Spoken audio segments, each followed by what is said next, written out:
Hello, welcome to episode 3 of the Adventures of Crafty Pro Girl. My name is Tiffany. This is my knitting vlog slash podcast where I talk about my knitting projects, eventually probably some other projects like sewing, quilting, and maybe a little bit of cross stitch. I share what I've been working on, what I finished, and some new things that I purchased. So thank you so much for joining. If you're returning, welcome back. It's really exciting to get to talk to people about my knitting. So let's jump right into it. First, I'm going to talk to you guys about what I'm wearing. And then I have a finished object. I'm looking at my notes, a few works in progress, and then like a few inspiration purchases things that kind of all wrap up under works in progress as well. So first, what I'm wearing, I am wearing the Rosemont Cardigan. I forgot to write down the name of who made this cardigan. It's been around for a while. I made this out of Knit Picks Wool of the Andes tweed. It's like a grandpa style shawl cardigan. It's pretty low. It hits like halfway to my butt. Nice long sleeves, very cozy. I can't remember what size I knit, but I know I have this all on my Ravelry page. And if you are on Ravelry, I'm under Crafty Pro Girl, Purlgurl. I knit this with Knit Picks Wool of the Andes tweed. Similar to the cardigan or the sweater I wore 2 episodes ago, the green one. I do run into issues of this being like a little bit scratchy and a little bit pilly. You get like lots of fuzz and bobbles, especially down here. So I do have to depill this one all the time. But I do like the grandpa style shawl cardigan, which is kind of why I'm knitting that gin and juice cabled cardigan, because I do like this style. It's like really cozy, but it has something interesting to it. The only modification I remember making to this was I did like whip stitch down this shawl collar. I don't think you're supposed to do that, but once I put it on, I could tell I would be messing with the collar all the time to like try to make it stay up. So I pinned it down. The only downside is like if it is chilly and I need to like pull it up around my neck, I have to pull the whole cardigan up rather than just the collar. So I also think this yarn, like it doesn't not hold its shape very well, but like it's not as sturdy as maybe like a superwash, more rustic yarn would, where it kind of like wants to stay in place. So I do want to make another, maybe not Rosemont cardi, but I do want to make another shawl collar grandpa style cardigan. I really like them. I think I want to do one in like a dark blue. I think that would be the next color that I'd like to make. So yeah, it's really good. I'd say this is probably my most worn knit, just because it's really easy to pull on and like wear around the house. And I also think because I picked a good neutral, it's one that like if I'm wearing it and I'm jumping on like a work Zoom call, like I don't feel like a total goober and some like super bright or colorful cardigan. So yeah, I really like it. It's probably my most worn knit. But yeah, I mean the shawl collar, I kind of wish maybe I hadn't pinned that or sewn that, but it's fine. And then the pilling does drive me a little bit crazy. But other than that, my most worn garment. So that's a Rosemont cardi, and I'm quite warm, so I'm gonna take it off. And then the other thing I'm wearing are my Moonkoosa boots. Let me see if I can show you without like dying. These are my Moonkoosa boots. So they're felted boots with fringe, and then they're kind of old, but I have leather pads on the ball of the foot and the heel of the foot. These are by Tiny Owl Knits. She's adorable. I don't think she's done like a podcasty knitting video in quite a while, but her video about her Moonkoosa boots is pretty cute. You can make these in different sizes. These are the longest size, or like halfway up my calf. And then you can do like a little bit shorter and then like anklets. So you knit this big crazy looking floppy shoe and you put this fringe on and then you felt it. And the way that she has you felt it is in a washing machine. Which works out pretty well. I think I felted it just ever so slightly too tight around my foot, so it's a little short in the length. But they're just like good cozy house shoes, and I think they look fun, especially like yoga pants. They're just something different than just like plain old slippers. So I do really like them. I wear mine with socks, so I've never really felt like I needed to like run these through the wash to wash them because I'm never wearing them barefoot. Super fun, super silly. I knit this with one of the bulky yarns by Knit Picks. And that was a really good choice because it was like a nice cheap yarn. So a pretty affordable project. Only downside now is I don't really know much about felting, like how to hand felt stuff, because we live in an apartment where you have to like pay to use like the washing machines and the dryers. And so it's like not one of those things where you can like open and close the lid a zillion times and check and see if something felted correctly. So, I mean, I would love to make another pair of these because these ones are getting a little old, but like I wouldn't even know how to do that by hand, especially because it's like when you make the original, it's this huge floppy shoe. I'm like, I can only imagine just sitting there and like hand felting that for hours before you got anywhere close to what they look like. But they're super fun, super silly. I love wearing them. Moonkoosa boots. So yeah, that's what I'm wearing today. Okay, so finished objects. First finished, well, the only finished object I have. I'm so excited.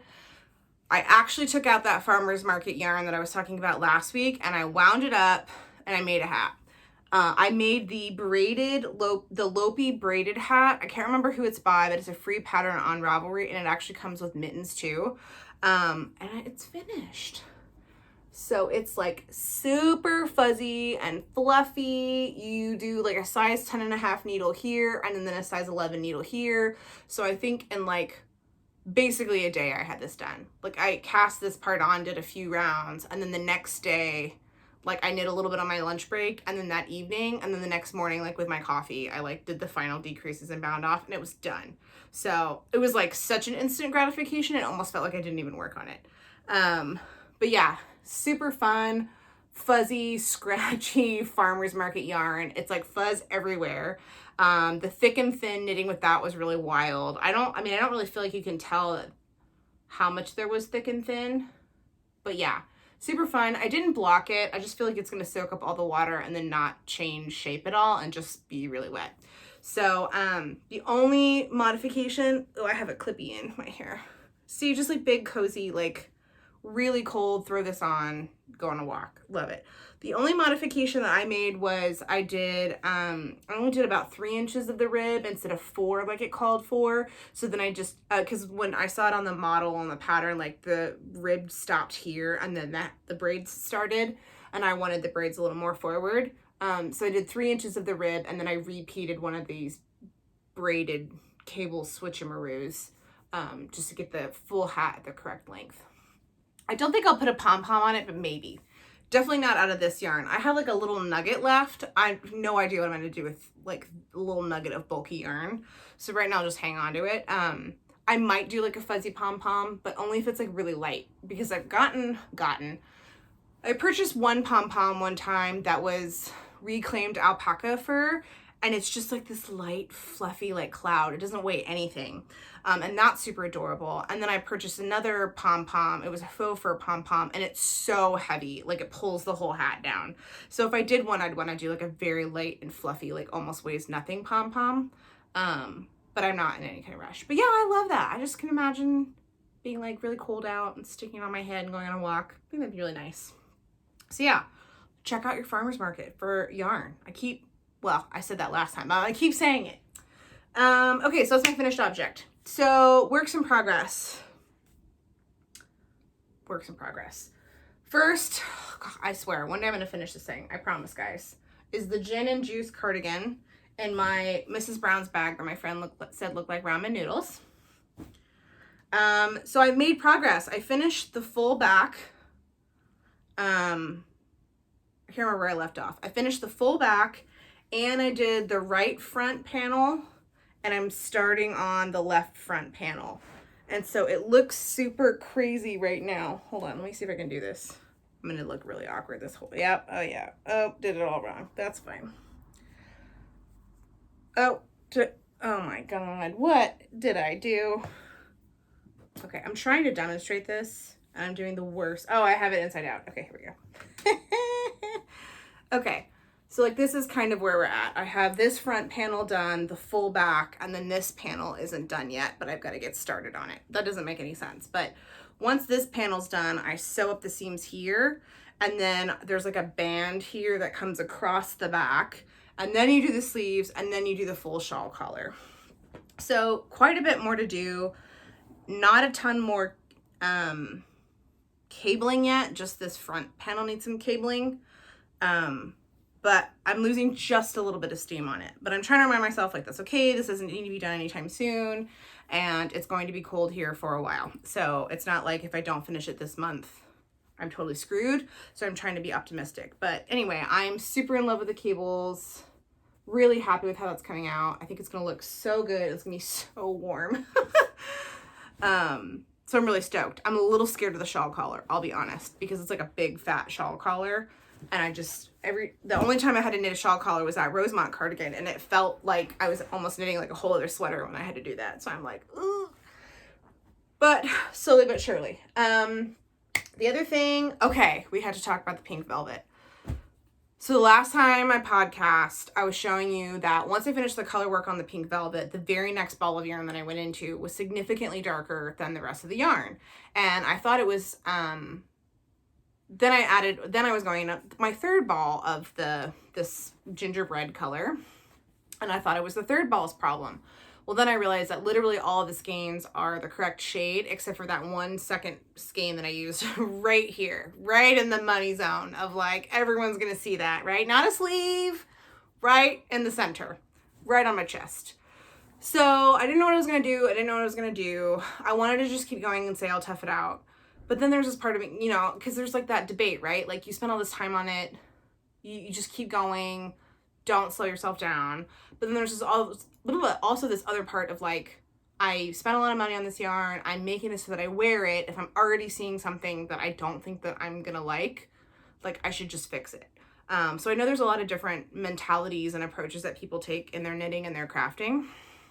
And you know, depending on the day, I could do one or the other. So what did I do? I ripped back that whole section. I sectioned off that whole yarn, put a big old sticker on it, and put it far, far away from this project because it's clearly not the right color. It's in the same dye lot, but it's significantly darker. So I don't know what happened there. The yarn is Peary by Brooklyn Tweed in the gingerbread colorway. Or, excuse me, ginger snap. So that's the yarn. So I don't know what happened, but I'm just going to be very, very careful anytime I add another skein in to make sure that it's okay, like color-wise. So anyway, I ripped it out entirely. So now I just have this bunched up yoke, and I need to just do like 3 more inches of stockinette and then separate for the sleeves. The other thing that gave me a sad face is that when I was like, I kept trying it on to see like, am I going to hate this? Am I going to be okay with it? I realized that the yoke was still quite billowy, and that tends to be a problem that I run into. I mentioned it on my striped sweater by Andrea Mowry. Because I'm busty, like the increases just happen so fast, and this part gets really like ripply and like too much fabric. And I, especially like in a pattern yoke sweater, I just don't think I'm skilled enough to figure out how to alternate the increases for like a different increase rate. And also, if you have to do that much work, you might as well write your own pattern. So I'm a little nervous that this is going to be like a little bit looser and more ripply than I wanted, which will also mean that the sweater is probably going to be a little bit boxier than I realized. Excuse me. So I'm still going to put in the next skein, separate for the sleeves, and try it on again and see where we're at. I was planning on adding a little bit of waist shaping into this cardigan to kind of bring it in just a little bit so it's not so boxy. I just probably won't do a ton because I wouldn't want it to be like really fitted on my waist and then like really big right here. So I'll probably just like give it like a softer waist shaping, not make it like come in really tight. But yeah, man, I run into this issue with Andrea Mowry's patterns a lot, where I just feel like the increase rates on the yokes aren't quite great, or the sizing doesn't quite work out for me. So it's a bummer because I know she writes really cool patterns and has really interesting designs, but sometimes I feel like sizing and fitting doesn't quite work out for me. So that's the pink velvet. Oh, that's a good shot of the color work with the teal. That's pretty. Last time I tried to show it, it was just like a teal blob. So yeah. So this one's just like in timeout because I had to rip out like 6 inches of knitting, but I'll get back to it. I probably won't get back to it before my trip later this month, but that's okay. Again, I'd rather have something that I like than something I finish really, really fast. Okay, so that's the pink velvet. One more thing, I haven't touched these since I first shared them, but I'm pulling them out as like, I'm going to show it again because I really want to work on these. And it's these Knitography Selbu socks. Look how great those look. So good. So she's got her course. I need to watch one of the, I think that's what I'll do tonight. Maybe, we'll see, is watch the next video for how to do the heel. Great, you learn a lot. She's really got a cute little setup. She's very soothing to listen to. It's quite lovely. So, but I think, like I said last time, I had to do 3 swatches of this star to get the right gauge. So then by the time I did this, I have a star here and a star on the back. That was 5 times I knit the star, and I finally was like, okay, I'm done. But I think it's been long enough, and this just feels so festive. I kind of wanted these done for autumn, but I mean, I don't know if that's gonna happen. But my goal, I think I also shared, was to do, I think you can see it, the red and the gray, was to do a red and a gray one for like Christmas time. So we'll see. Maybe I'll just start the red and the gray ones, and these ones can get finished when they get finished. But isn't that just so great? And look at that. Ugh, love it. So the yarn is the Rauma Phenolgarn yarn. Very sticky, very scratchy. When you do it in this color work, there's like no give to them. So that's why you have to get your gauge super perfect, because it's like the sock's not going to grow that much if you're like a little too short. So that's my honor code. I'm going to try to work on these soon, because I'm glad I have the course. I really enjoy listening to it. I just get a little bit distracted sometimes. Okay. I'm kind of like zooming through that. Gosh. What else do we have? All right. Inspiration and purchases and kind of a work in progress. So let's go through, okay, this you've seen before. I finished my Into the Unknown, or my Over the Garden Wall, mystery mini skein advent for Halloween by Teeny Button Studios. So cute. I mean, I love it. Packaged up so nicely with a little label. It was super fun to open one every single day. I don't know what I'm gonna do with them. They don't quite like fade into each other, which she didn't say that they would. So I'm like, okay, like, do I put them all in like a shawl? Do I try to make something of it? I'm not sure. I'm not stressing out about it too much right now. I got it all organized, all pretty, so I like it.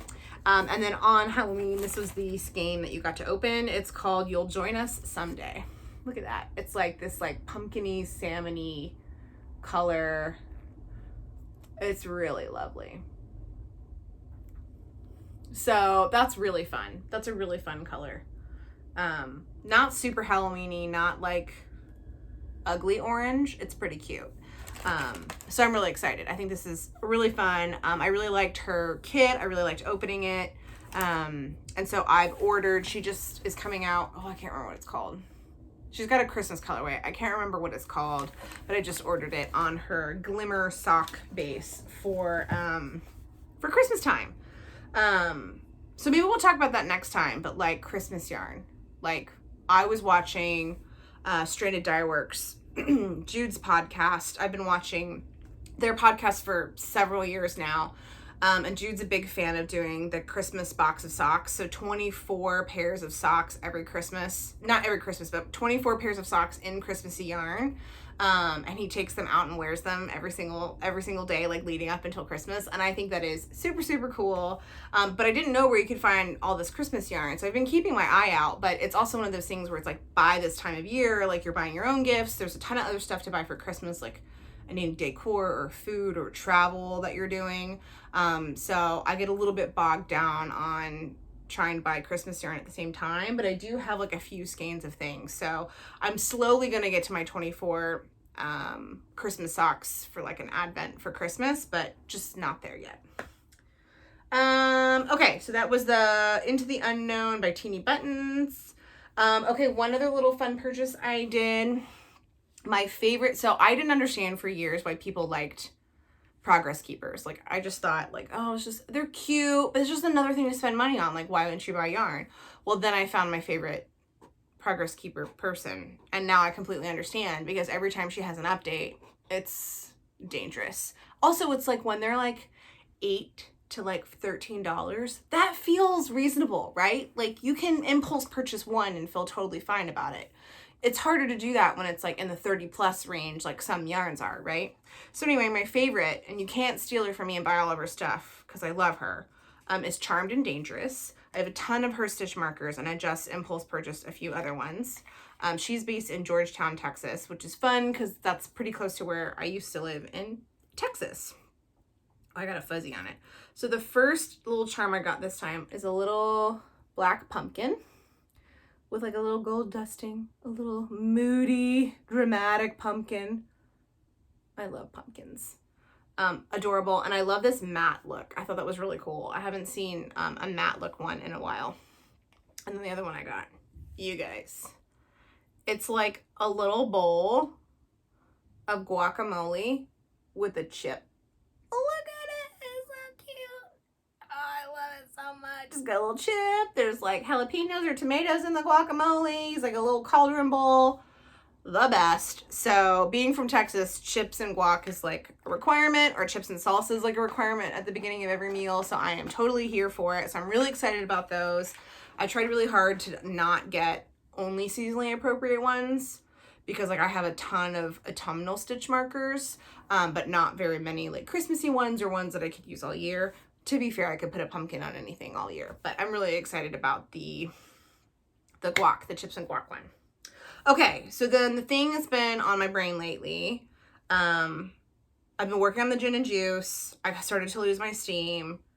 I got frustrated with the pink velvet because I had to rip out so much. And so I went to my local yarn store on Saturday or Friday, whatever, this weekend. And I got some exciting yarn. So I'm going to make the Otra worsted cardigan by Skeindeer Knits.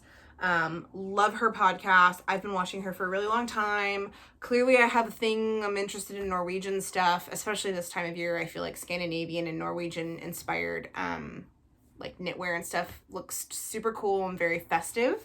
So it's an all over, stranded cardigan, but it's knit in worsted weight yarn and only 2 colors. And the chart, it's like several sections with like only 4 or 5 rows, and then you like do something else and then you do a different one. So I feel like it's going to be one of those projects that's very potato chippy. So when they say like you do a little piece and then you want to do the next piece and you want to do the next row, and it's like you kind of just like once you like finish a row you want to do the next row, you're just like ready to keep going.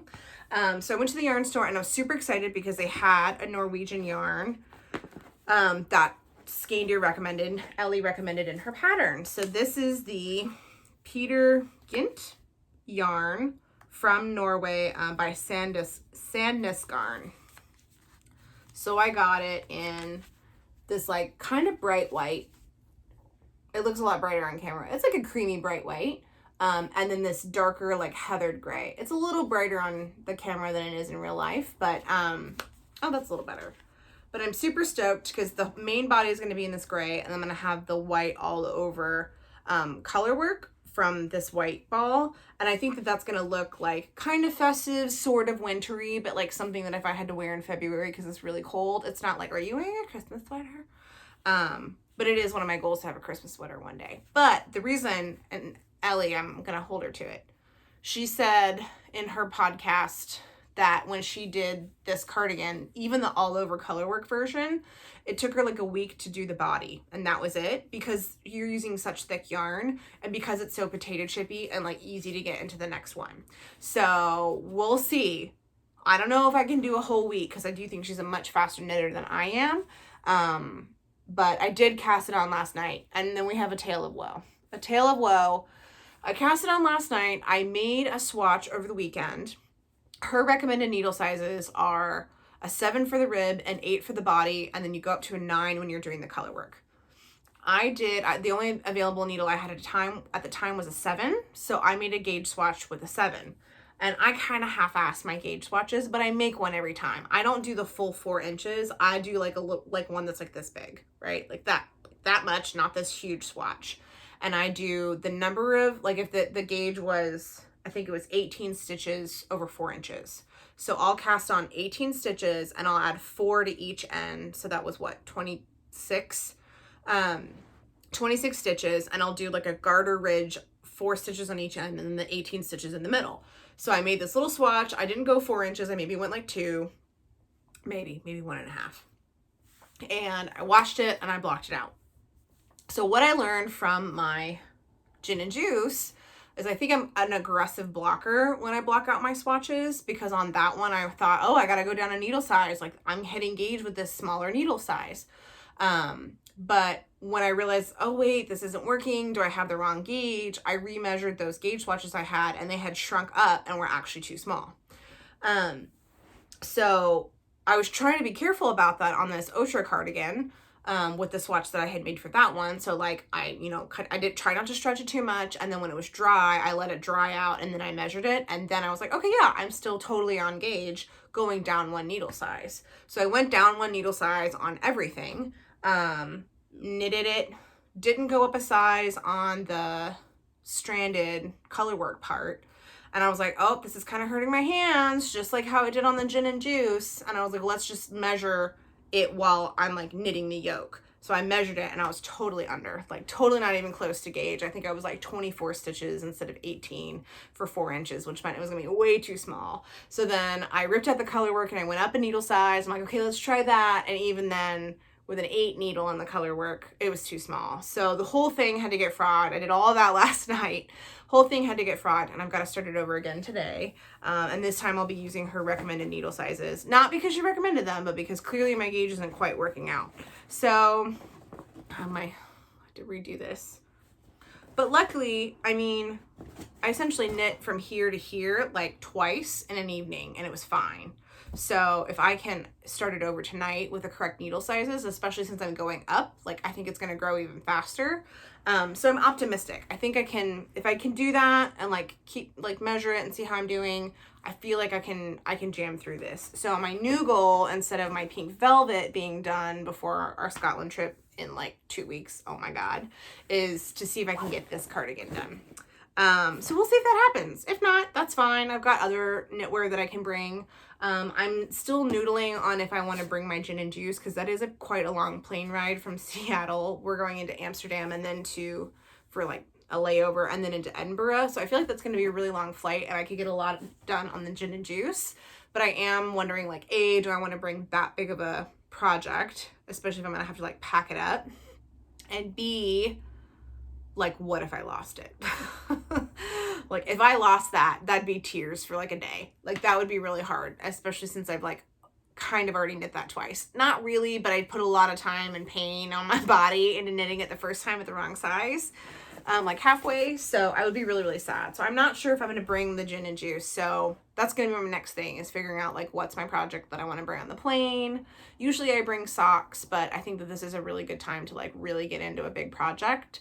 Especially since my seat partner will be my husband, so I can like throw an elbow out and take up some extra space if I need to. When I visited a friend recently, I was like stuck in between 2 guys, and it was like, I couldn't, like, there's no like pulling out a project and doing anything. I had to be quite tight, so I couldn't really work on anything. But I think this time, if I'm next to Chris, I'm like, hey, and knit. That's what I look like when I knit, by the way. It's like the sad rowing motion. Anyway, I'm just rambling now. So Otra worsted cardigan by Skeindeer. I'm really excited. I also hope if I can get it done before the end of the year, I can submit it into her Skeindeer garment cowl. I never really do cowls. I'm not good at keeping up on like the Ravelry threads with people, but I hope that if I can get this one done, I can submit it, and maybe we can be friends, because I think that Ellie seems really cool. So anyway, I'm done fangirling now. So thank you so much for listening. Again, I'm Tiffany, Crafty Pearl Girl. This is my knitting podcast. I try to record an episode every 2 weeks. And let me know if you have any questions or suggestions. If you run into gauge issues too, I would love to know it. Cause like, I totally believe in the gauge, but I feel like it's failed me.